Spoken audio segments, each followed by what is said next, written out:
जिससे मोहब्बत करते हैं वो खुद जो है उससे आके मिला करते हैं बाबा फरीदुद्दीन गंज शकर। मैंने कहा कौन सा बच्चा, उनकी गोद के अंदर कौन सा बच्चा बैठा हुआ था जनाब, मैंने क्यों नहीं देखा वो बच्चा। आपके सामने जो बुजुर्ग बैठे हुए थे वो तो खुद हजरत बाबा फरीदुद्दीन गंज शकर थे।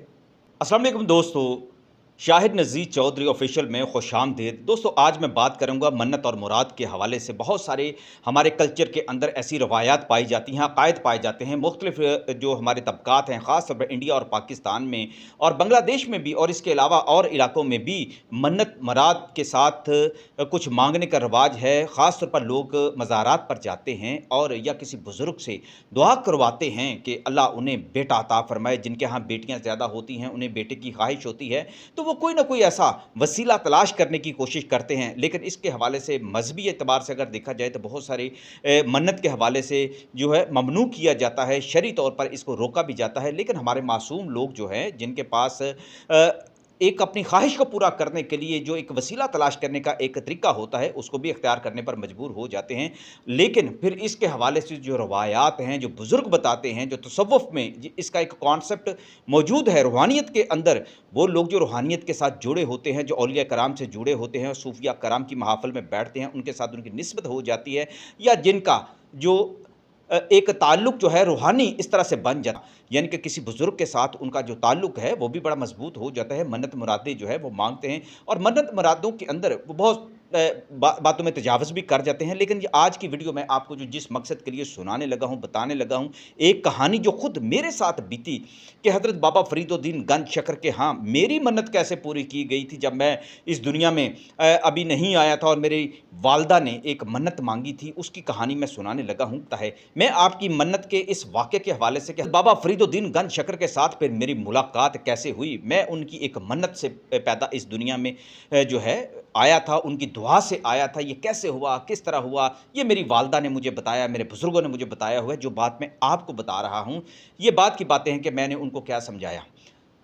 हुआ कुछ ऐसे था कि मेरी वालदा जब बेटियों की पैदाइश के बाद उनकी ख्वाहिश थी कि अल्लाह ताला उन्हें बेटा अता फ़रमाए, जो फिर हमारी सोसाइटी का जो एक कल्चर होता है उसके अंदर पुराने दौर में तो बहुत ज़्यादा इसका रुझान था, दबाव पड़ जाता था ख़वातीन के ऊपर। तो वो वालदा मेरी चूँकि नमाज़ी और परहेज़गार हैं, 5 वक़्त की नमाज़ पढ़ती हैं, कुरान पाक पढ़ती हैं, तस्बीहात पढ़ती हैं। उस दौर में जब मेरी वालदा सईदा वाली जो सियालकोट के साथ ही एक गांव है, वहाँ पर हज़रत पीर काके शाह जो एक मजज़ूब थे, उनका एक मज़ार है। मेरी वालदा को किसी ने कहा कि आप उनसे दुआ कराएँ, उनके मज़ार पर जाकर आप दुआ करें, अल्लाह ताला आपकी मुराद पूरी करेगा। क्योंकि हमने यही सुना है कि अल्लाह अपने जो बुज़ुर्ग हैं, जो अपने औलिया हैं, उनकी बात जल्दी मान लेता है। तो मेरी वालदा चूँकि ख़ुद भी एक ग़र्ज़मंद थी, वो दरबार पर अपने जो शरीफ पर्दा के साथ गईं, उन्होंने दुआ की और गरीबों के अंदर उन्होंने खाना तकसीम किया। अल्लाह से दुआ की कि अल्लाह ताला उन्हें भी जो है एक बेटा अता फ़रमाए और वो जो है वो अपनी एक अल्लाह की राह पर लोगों को खाना खिलाएँगी। यहाँ पर मज़ार पर मेरी वालदा से कहा गया कि आपकी जो आपने जो मन्नत मांगी है, आप उसकी मुराद जो है आपने पाक वतन शरीफ जाकर पूरी करनी है, हज़रत बाबा फरीदुद्दीन गंज शकर पर। वहाँ पर जाकर आपने एक देग जो है चढ़ानी है, नवाफ़िल अदा करने हैं और इस बच्चे को वहाँ पर जाकर सलाम कराना है।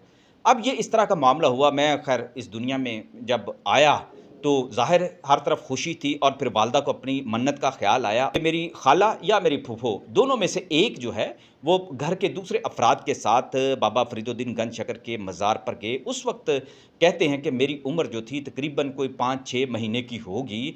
वहाँ पर गए, वहाँ पर जाकर उन्होंने देग चढ़ाई, दुआएँ की, नवाफ़िल अदा किए, अपनी नमाज़ पूरी की और मन्नत के मुताबिक अल्लाह का शुक्र अदा किया कि अपने बरगज़ीदा बंदों की दुआ से ये बच्चा जो है इस दुनिया में आया है। अब उसके बाद एक ताल्लुक़ ऐसा था कि वहाँ भी बुज़ुर्गों ने कहा कि ये बच्चा जब बड़ा हो जाए तो इसको सलाम कराने के लिए यहाँ आएँ।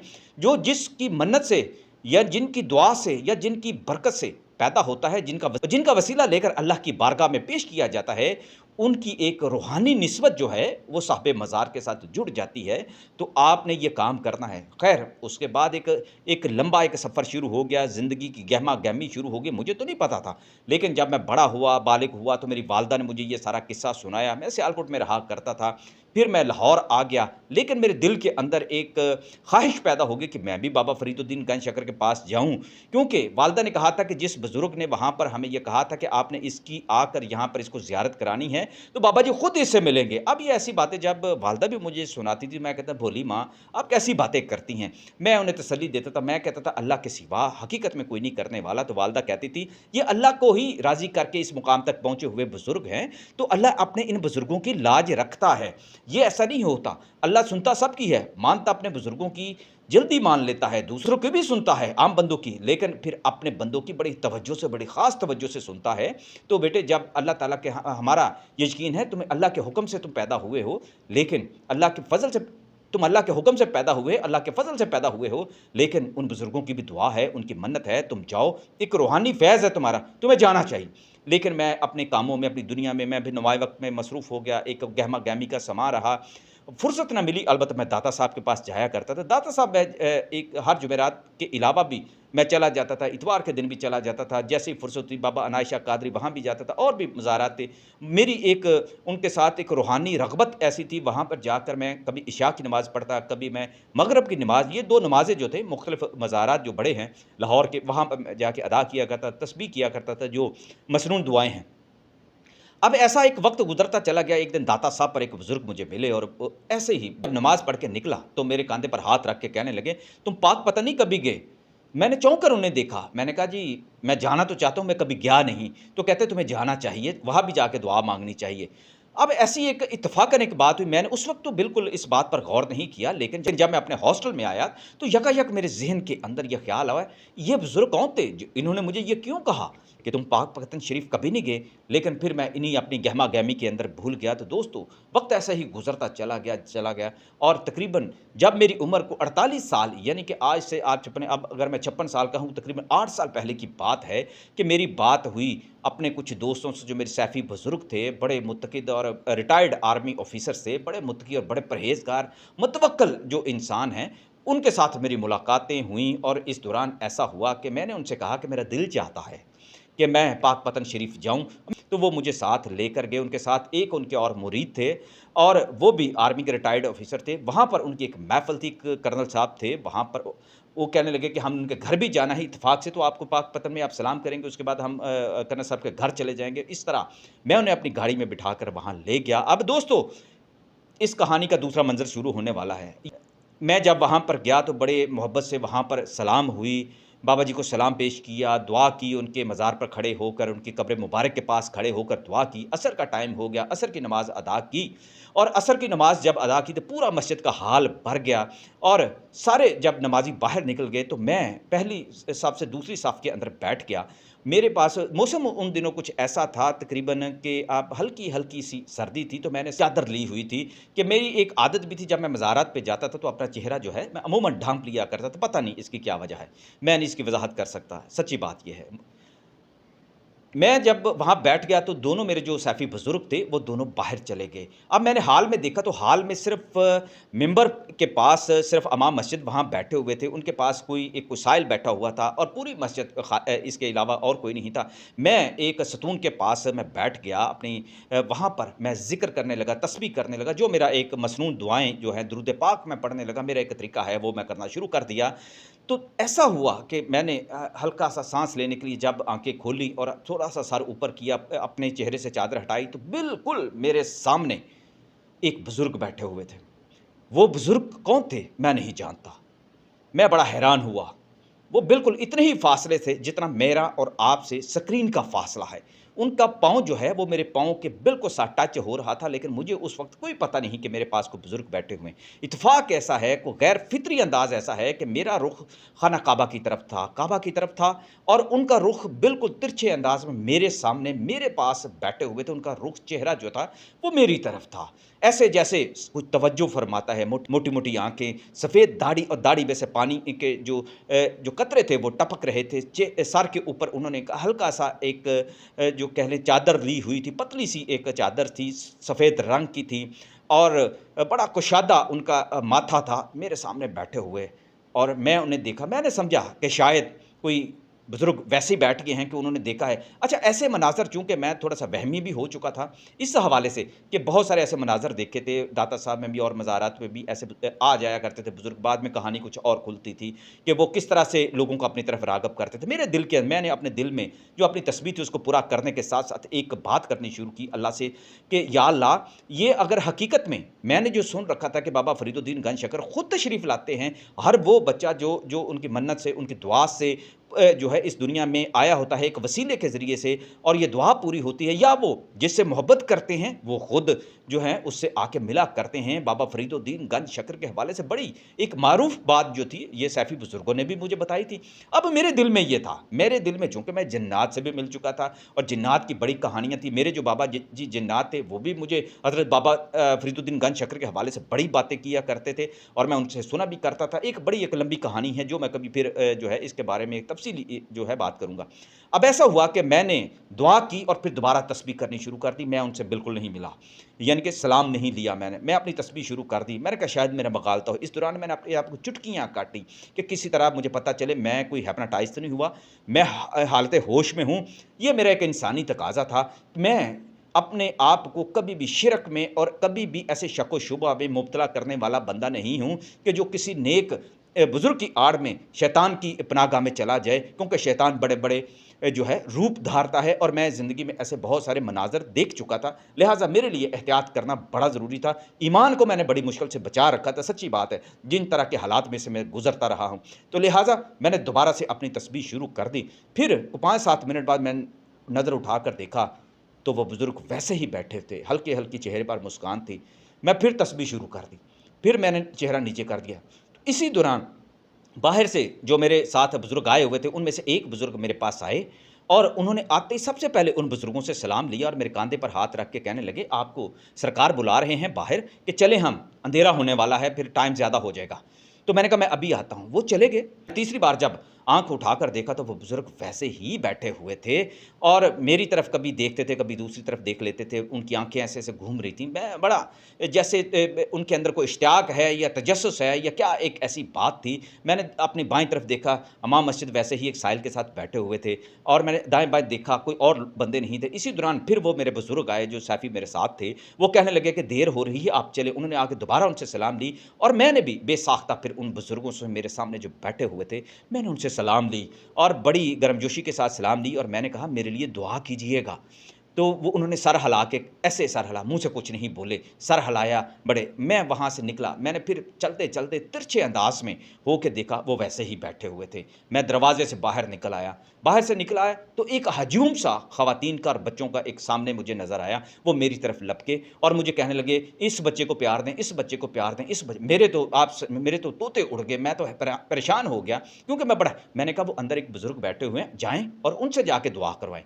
इसके बाद मैं तेज़ी से दूसरे जो मेरे बुज़ुर्ग थे, सैफ़ी थे, मैं उनके पास गया। जब बाबा जी की मज़ार के पास से गुज़र रहे थे तो यकायक उन्होंने मेरा हाथ पकड़ लिया और उन पर लर्ज़ा तारी हो गया। इतनी ज़ोर से काँपने लगे, मज़ार की ऊँचाई की तरफ देखते हुए मुझे कहने लगे, "सरकार आपको सलाम कह रहे हैं, बाबा जी आपको सलाम कह रहे हैं, बाबा फ़रीदुद्दीन गंज शकर आपको सलाम कह रहे हैं।"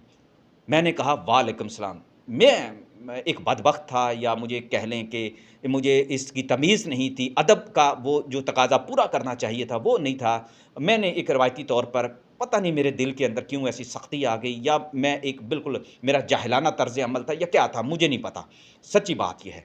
वहाँ से हम चले गए कर्नल साहब के घर में रात को महफ़िल हुई, अगले दिन हुई, इस दौरान कोई बात नहीं हुई। वापस हम जब आ रहे थे, लाहौर की तरफ आ रहे थे, दोस्तों आप इसका वाइंड अप सुनिएगा। जब लाहौर की तरफ आ रहे थे तो रास्ते में आगे पीर साहब बैठे हुए थे, पीछे उनके जो मुरीद बैठे हुए थे। मैंने बताया दोनों आर्मी के रिटायर्ड जो थे लोग थे और बड़े अपने मुतवक्किल, नमाज़ी, परहेज़गार। जितनी मैंने उनके अंदर सादगी देखी थी, मुझे उनके अंदर कोई ऐसा ऐब नज़र नहीं आता था, सच्ची बात ये है। और बड़ी मोहब्बत का उनके साथ मेरा ताल्लुक़ रहा। अब ऐसा है कि जब मेरी गाड़ी जो थी 100 की रफ़्तार से मैं चल रहा था, मुझे लाहौर जल्दी वापस भी आना था। जब हम आगे आए तो अचानक मैंने पूछा कि मैंने कहा, "जी वो जो बुज़ुर्ग मेरे पास बैठे थे जब मैं तस्बीह कर रहा था वो कौन थे?" मैंने उनसे पूछा कि ये बुज़ुर्ग कौन थे जो मेरे सामने बैठे हुए? तो कहने लगे, "मुझे तो नहीं पता, आपको पता हो, आपके जानने वाले नहीं थे?" मैंने कहा, "नहीं, मेरे तो नहीं जानने वाले।" कहते उनकी तो मुशाबहत जो है वो तो बता रही थी कि आपके जानने वाले हैं। मैंने कहा नहीं, मैंने बिल्कुल नहीं जानता। तो वो कहने लगे अच्छा, मैं तो बड़ा थोड़ा-सा गुरेज़ा हो गया था कि उनकी गोद के अंदर एक 5-6 महीने का एक बच्चा बैठा हुआ था। मेरी आदत है कि मैं बच्चों को टॉफ़ियाँ देता हूँ। मैं टॉफ़ी निकाल कर उस बच्चे को देने लगा, फिर अचानक मुझे ख़्याल आया कहीं बुज़ुर्ग माइंड ना कर दे। अब ये उन साहब के मुँह से ये अल्फ़ाज़ निकलने थे दोस्तों, कि मैंने यकायक ब्रेक पर ज़ोर से पाँव रखा। मेरी गाड़ी के जो टायर हैं वो घसीटे गए सड़क के ऊपर। इतनी ज़बरदस्त ब्रेक मैंने लगाई, जो पीछे बैठे हुए थे बुज़ुर्ग बेचारे बेसाख्ता, वो आगे की तरफ सिरकर आकर सीटों के साथ उनका सर लगा, जो आगे बैठे थे उनका शीशे की तरफ जाके लगा। मैंने चूँकि बेल्ट बाँधी हुई थी, मैं महफूज़ रहा। उस वक़्त मेरी कैफ़ियत बड़ी मुख़्तलिफ़ हो गई थी, मुझे शदीद गुस्सा आ गया। मैंने गाड़ी एक साइड पे रोक कर उनसे कहा, मेरी एक बात सुनें, ये बात आइंदा मेरे साथ नहीं करेंगे। आप मेरे साथ करना क्या चाहते हैं? क्या कहना चाहते हैं? वो बड़े परेशान हो गए, दोनों बड़े परेशान हो गए, कहने लगे हमने कहा किया क्या है और आपको हुआ क्या है? मैंने कहा कौन-सा बच्चा? उनकी गोद के अंदर कौन-सा बच्चा बैठा हुआ था जनाब? मैंने क्यों नहीं देखा वो बच्चा? दोस्तों इसके बाद कहानी बदल जाती है। वो कहते हैं हैरानी की बात है, आपको बच्चा नज़र नहीं आया? मैंने कहा मुझे नहीं नज़र आया। तो वो थोड़ी देर बाद खामोश रहे और कहने लगे, अगर कभी आप अपने बचपन की तस्वीर दिखाएँ, तो मुझे लगता है वो बच्चा बचपन में आप जैसा ही था। दोस्तों इसके बाद कहानी का तासुर जो है बिल्कुल बदल जाता है। ये वो बात है, मैंने उन बुज़ुर्गों को इस तरह की कुछ नज़ाकतें अपनी फ़ैमिली के बारे में नहीं बताई हुई थी कि मेरी वालदा जो है क्या मुझे कहा करती थी कि मन्नत जो है पूरी करनी चाहिए। बाबा फ़रीदुद्दीन गंज शकर के दरबार पर आप जाते हैं तो वो जिनसे मोहब्बत होती है फिर उनसे मिला भी करते हैं। अब मैंने जब उनसे कहा तो वो कहने लगे, अच्छा अंदर वाले को तो आप नहीं जानते, लेकिन जब मैं बाहर निकल रहा था तो बाबा जी ने आपको सलाम स्पेशली क्यों कहा है? और मैंने आपको सलाम उनका पेश किया है। लेकिन चूँकि अभी आपको अपना बातन जो है वो खोलना है, इसलिए इन चीज़ों की आपको जो जो हक़ाइक़ में जो उस दूसरे पर्दे में जो जो अल्लाह के बरगज़ीदा बंदे हैं, उनकी जो मामूलात हैं, वो भी नज़र आने शुरू हो जाएँगे। तो वो बच्चा इसलिए आपको नज़र नहीं आया, क्योंकि ये एक रूहानी एक तरीक़ाकार है और इसमें आपके सामने जो बुज़ुर्ग बैठे हुए थे, वो तो खुद हज़रत बाबा फ़रीदुद्दीन गंज शकर थे। मैं ख़ामोश हो गया, मेरे पास अल्फ़ाज़ ख़त्म हो गए और आज तक मेरे पास ऐसे अल्फ़ाज़ नहीं आए। मैं मुख़्तलिफ़ लोगों से इस बारे में तस्दीक करने की कोशिश करता हूँ, पड़ताल करने की कोशिश करता हूँ कि क्या ये बात हकीकत पर मबनी है? क्या ऐसा है? आप दोस्तों ने और आप में से बहुत सारे लोगों ने अगर ऐसे बाबा जी से मुलाकातें की हैं, बाबा जी से आपकी मुलाकातें हुई हैं, बाबा फ़रीदुद्दीन गंज शकर से, तो कमेंट्स में ज़रूर शेयर करें ताकि रहनुमाई हो और इसके लिए दलाइल ज़रूर दीजिएगा। मैं इतने 8 साल हो गए हैं, मेरी बदबख्ती देखें कि अब बाबा जी फ़रीदुद्दीन गंज शकर थे वो, तो मैं दोबारा नहीं जा सका। मैं दोबारा जाना चाहता हूँ। हो सकता है दोबारा मुलाकात हो सकता है दोबारा मुलाकात ना हो, लेकिन आपके कमेंट्स जब मैं पढ़ूँगा, तो मुझे अंदाज़ा होगा कि राह तसव्वुफ़ में कौन-कौन से मनाज़िल आती हैं, कौन-कौन से मुक़ाम आते हैं और ये जो भेदों की दुनिया है, जहाँ असरार की दुनिया है, वहाँ पर हमारे औलिया जो बरज़ुख़ की दुनिया में बैठे हुए हैं, वो किस तरह से ज़ाहिर होकर हमारे सामने भी आते हैं।